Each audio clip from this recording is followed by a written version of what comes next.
The Dakota Territory first sought admission as a state of the Union in 1885, but the move was blocked in the Senate for fear it would upset the balance between Republican and Democrat states. In 1888, President Grover Cleveland offered a compromise that Montana, Dakota, New Mexico, and Washington should be admitted together, as two were expected to be Republican and two others Democrat. Republicans took the fight for Dakota statehood in the elections of 1880 and won both the presidency and controlled the Senate and House. Before Cleveland left office, Congress passed an enabling act splitting the territory into two states, and 9 months later they could be admitted as states by President Benjamin Harrison, as could Montana and Washington. New Mexico was left out. But disagreements still remained. The southern part of the territory wanted to be called Dakota. The southern section at the time had about twice the population of the northern section, more than 300,000 in 1890.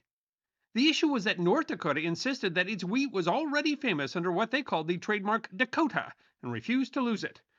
Neither side was willing to budge on the subject, and that is why we have two Dakotas.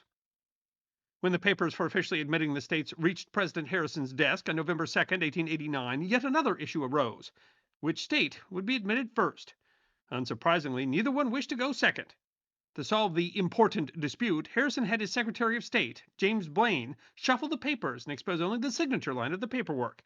Harrison signed first one and then the other, and no one in the room was meant to know which was signed first. Today, most often North Dakota is listed as the 39th state and South Dakota as the 40th state, based merely on alphabetical order, but officially, they're the only two states of the Union that were admitted simultaneously. And if anyone in that room in November of 1889 knew which one was actually signed first, they never seem to have said.